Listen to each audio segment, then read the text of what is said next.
Welcome to cook with Resh. நம்ம இன்னைக்கு என்ன பார்க்க போறோம்னா டேஸ்டி அண்ட் ஹெல்தியான கீரை கூட்டு தான். வாங்க எப்படி செய்யுதுன்னு பார்க்கலாம்.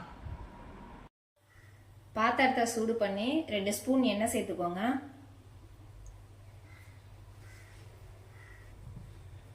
எண்ணெய் சூடானதும் 1/4 ஸ்பூன் ஜீரகம் சேர்த்துக்கோங்க. 5லேருந்து 7 பல் பூண்டு சேர்த்துக்கோங்க. 2 பச்சை மிளகாய் சேர்த்துக்கோங்க. 15 சின்ன வெங்காயம் இந்த மாதிரி க்ளீன் பண்ணி பாதி பாதியாக கட் பண்ணி சேர்த்துக்கோங்க. வெங்காயம் வதங்கிறதுக்கு கொஞ்சமாக உப்பு சேர்த்து வதக்கிக்கோங்க. வெங்காயம் இந்த அளவுக்கு வதங்கினதுக்கு அப்புறம் மீடியம் சைஸ் தக்காளி 2 சேர்த்துக்கோங்க.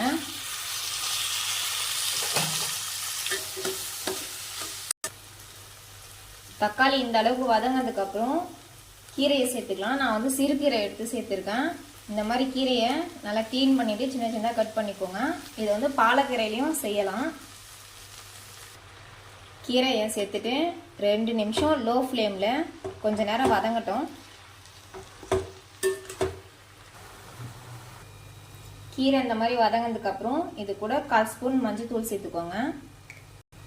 இதனோடவே 1 ஸ்பூன் அளவுக்கு சாம்பார் மசாலா சேர்த்துக்கோங்க. லைட்டாக இதை கலரி விட்டுக்கோங்க.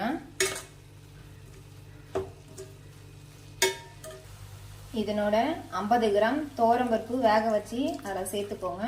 அது கூட பருப்பு வேக வச்சு தண்ணி இருந்தாலும் சேர்த்துக்கலாம்.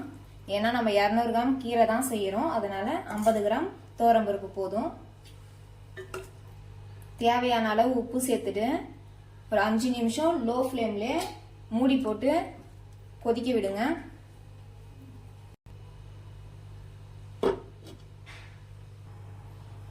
அஞ்சு நிமிஷம் ஆயிடுச்சு. இப்போ மூடி எடுத்துடலாம். இந்த மாதிரி கூட்டு நல்லா கொதிச்சு வந்திருக்கும். இப்போ வந்து தாளிச்சு ஊற்றிக்கலாம். கொஞ்சமாக எண்ணெய் ஊற்றி எண்ணெய் சூடானதும் கொஞ்சமாக கடுகு சேர்த்துக்கோங்க. 1/4 ஸ்பூன் ஜீரகம் சேர்த்துக்கோங்க. 1/2 ஸ்பூன் குண்டு உளுந்து சேர்த்துக்கோங்க. 1 வரமிளகாய் சேர்த்துக்கோங்க. 1 கொத்து கருவேப்பிலை சேர்த்துக்கோங்க. இந்த தாளிப்பை கூட்டில் சேர்த்துக்கலாம். தாளிப்பை சேர்த்ததுக்கு அப்புறம் ஹை ஃப்ளேம்ல ஒரு 1 நிமிஷம் விட்டுட்டு ஸ்டவ் ஆஃப் பண்ணிடுங்க. கீரை கூட்டு ரெடி ஆயிடுச்சு. உங்களுக்கு இந்த ரெசிபி பிடிச்சிருந்தா நீங்களும் வீட்டில் ட்ரை பண்ணி பாருங்க. இந்த மாதிரி வீடியோவை தொடர்ந்து பார்க்க குக் வித் ராஷ்க்கு லைக் பண்ணுங்க, ஷேர் பண்ணுங்க, சப்ஸ்கிரைப் பண்ணுங்க. தேங்க்ஸ் ஃபார் வாட்சிங்.